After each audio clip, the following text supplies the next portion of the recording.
第几天啊，选罢法修法，新增加规定有犯乌金抢夺的人袂当参选。不过，这个消息一日出来，嘛影响真侪参选人本来要参选，即嘛计划规拢白去啊。民众党高文哲就批评讲，这是无爱互改革自身的机会，甚至佫讲，规气甲犯小罪都拢抢决就好啊。也若原底国民党提名要选婚姻立委的林文水，嘛是因为即届排污条款袂当参选。也若婚姻馆长张立先讲，伫6月底之前会确定要换什么人来参选。选罢法修法前列排污条款，伫立法院3读通过，严格说引起争议。民众党主席郭文铁立委讲，伊无赞成这款选罢法的修法，佮讲以后犯小罪就归去清算。他只要犯过这种罪，你就把他从此他让在这个社会隔绝。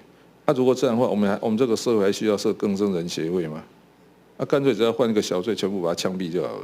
作家柯林伫咧 FB 讲，修选罢法就是作秀骗选票。伊提出6点的分析，讲有某一寡前科就被禁止参选，违背鼓励经成人自身的精神。另外，司法又未判刑确定就禁止参选，讲是若判无罪要安怎处理？不但影响更生人，更对于法官已经宣判免刑以及缓刑的相关人等有非常大的影响。这些意见呢，我们也都在委员会里面呢都有讨论过了。那到最后是民进党一致投票嘛，那这个不就是集体承担，然后来接受社会的检验了。